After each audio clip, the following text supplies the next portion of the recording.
नमस्कार दोस्तों, मैं Lalita Agarwal PSSM blessings audio team Kolkata से बोल रही हूँ।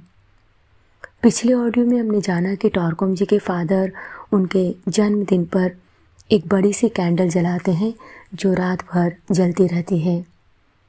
ऑडियो नंबर 161 में हम इसी घटना को आगे बढ़ाएंगे। वह बताते हैं, जब मैं बड़ा हुआ तो मेरे पिता ने एक्सप्लेन किया कि कैंडल प्रकाश का प्रतीक है जो बलिदानपूर्ण जीवन द्वारा उत्पन्न है, और चाहे जो भी हो कोई फ़र्क नहीं पड़ता कि असफलताएं और हार मेरे जीवन को कैसे धक्के मारती हैं। मुझे कैंडल का एग्जाम्पल फॉलो करना चाहिए। हमेशा दूसरों को प्रकाश, आनंद और प्रेम देना चाहिए। मुझे नहीं पता कि मेरे जीवन ने कितना प्रकाश, आनंद और प्रेम प्रदान किया है, लेकिन मैं अपने पथ पर अडिग रहा, चाहे कितने ही तूफानों ने मेरी नाव को धक्का दिया। इस अवसर पर कृपया मेरा आभार स्वीकार कीजिए और मालूम रहे कि मैं आपके प्रेम की प्रशंसा करता हूँ और आपके जन्मदिन पर मैं हर एक को जन्मदिन की शुभकामनाएं देता हूँ। मुझे विश्वास है कि इंसान रूप में हमारा जन्म वादे का एक क्षण है कि हम जीवन के इस नाटक का सामना करें और एक दूसरे को और इस संसार को हेल्प करने की पूरी कोशिश करें, उन सभी चीज़ों के साथ जो हमें दी गई हैं। मैं आप सभी को अपना आभार व्यक्त करना चाहता हूँ। आप सभी इतने अच्छे थे कि मेरे हृदय में भविष्य की आशाएं बढ़ गई हैं। मैं चाहता हूं कि आप अपना आनंद एक दूसरे को देते रहें, क्योंकि आनंद हमारे जीवन में अलौकिक घटनाओं का सृजन करता है और हमें महान सहयोग और बलिदानपूर्ण सेवाओं के लिए प्रेरित करता है। अब तक की मेरी यात्रा बहुत आनंदपूर्ण रही। दूसरे देशों में भी बहुत अच्छे लोग हैं। इसका एहसास होना ही एक महान आनंद है। जब मैंने साओ paulo में लैंड किया, वे मुझे एक बहुत अच्छे होटल में ले गए और शाम को उन्होंने मुझे ब्राज़ीलियन बर्थडे पार्टी दी। एक ऐसी पार्टी जिसकी आप कल्पना भी नहीं कर सकते। बहुत सारे व्यंजन, संगीत और आनंद की महान आत्मा। फिर से आपको धन्यवाद। आपकी अच्छाइयों को मैं कभी भूल नहीं पाऊंगा। आपका टॉरकॉम। 1990s के दौरान टॉरकॉम जी की यात्रा और लेक्चर जारी रहे। यह चैप्टर यहीं ख़त्म होता है। हम एक नए चैप्टर की शुरुआत करेंगे जिसका नाम है हैंड्स ऑफ माय गाइड, यानी मेरे गाइड्स के हाथ। मेरे स्वयं के जीवन को और स्वयं को देखना बहुत इंटरेस्टिंग है। मैं अपने गाइड के हाथों को मेरे साथ गेम खेलते हुए देखता हूँ, जब तक कि वह मुझे उस स्थान पर नहीं खींच ले जाती जहाँ मैं प्लान के लिए काम करता हूँ।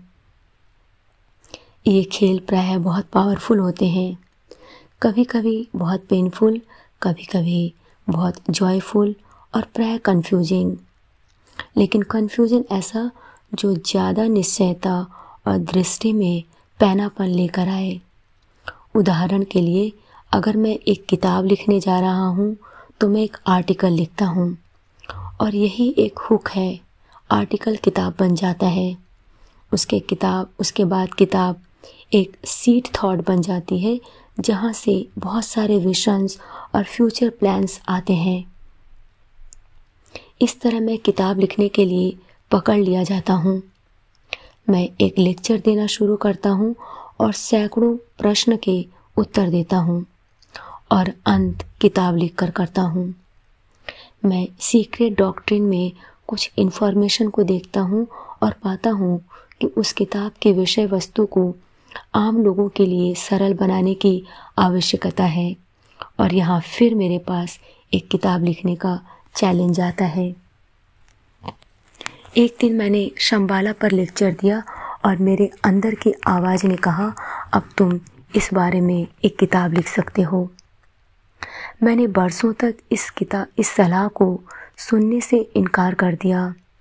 उसके बाद एक रात को मैंने लिखना शुरू किया और 36 घंटे में मैंने किताब को ख़त्म कर दिया। उसका परिणाम था किताब लेजेंड ऑफ शंबाला। मेरी दूसरी किताबें भी इस तरह के खेलों का ही परिणाम है। मेरे जीवन में लोगों का अकृतज्ञ होना, उनका द्वेष, बदनामी, पेनफुल गेम्स थे, लेकिन उन्होंने मुझे बहुत ज़्यादा अलर्ट और जागृत होने के लिए अनुशासित किया, सही गलत का ज्ञान विकसित करने में और दूरी रखने के लिए अनुशासित किया। मैंने सीखा कि उन लोगों पर निर्भर नहीं होना चाहिए जो चापलूसी करते हैं और मेरा खून चूसने के लिए रिश्वत देते हैं, बल्कि मैं लोगों की ज़रूरतों को देखूं और उनको पूरा करने की कोशिश करूं। मैंने देखा कि किस तरह ऐसे धोखेबाज घमंड और अहंकार द्वारा पाले जाते हैं। मैंने देखा कि कहाँ और कैसे मैं उनके साथ असफल हुआ, और इन सब से ऊपर मैंने देखा कि उन्होंने मुझे कितने कीमती पाठ पढ़ाए। इन पेनफुल लेसन्स के बिना मैं अभी भी एक मूर्ख ही रहता। इतने गहरे लेसन्स मैंने और किसी से नहीं सीखे, सिर्फ उन लोगों से सीखे जिन्होंने मेरी प्रशंसा की, मेरे पैरों में झुक गए और अपना जीवन बलिदान करने की पूरी तैयारी दिखाई, सिर्फ इसलिए कि वे मेरे विरुद्ध जहर फैला सकें और मुझे बदनाम कर सकें। मैंने उन लोगों से जो लेसन्स सीखे वे मेरी चेतना से कभी भी मिट नहीं सकते।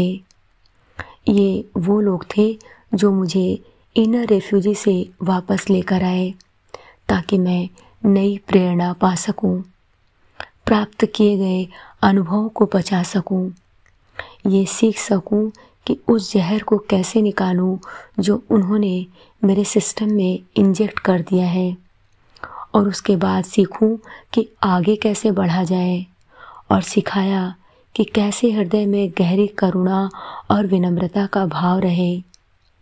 मैं जानता हूँ कि मैं इंसानियत की सेवा के लिए समर्पित हूँ, लेकिन अपने माइंड में मैं आशा कर रहा था कि लोग मेरे आभारी रहेंगे।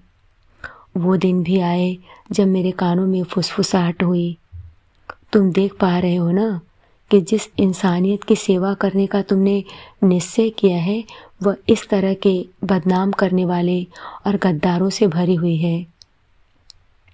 तुम क्या अभी भी इसकी सेवा करना चाहते हो?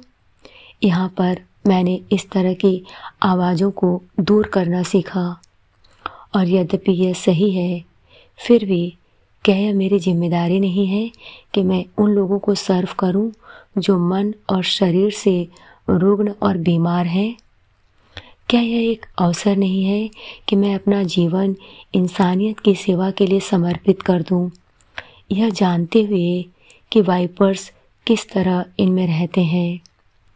लेकिन सबसे पेनफुल गेम था जब मैंने अपनी असफलताओं और हार के साथ स्वयं का साक्षात्कार किया।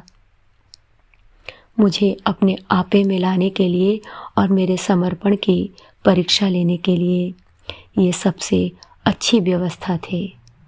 आज के लिए इतना ही। अगले ऑडियो में हम इसी घटना को और थोड़ा विस्तार से जानेंगे। तब तक के लिए धन्यवाद दोस्तों। आप सभी का बहुत बहुत आभार। आपका दिन शुभ हो।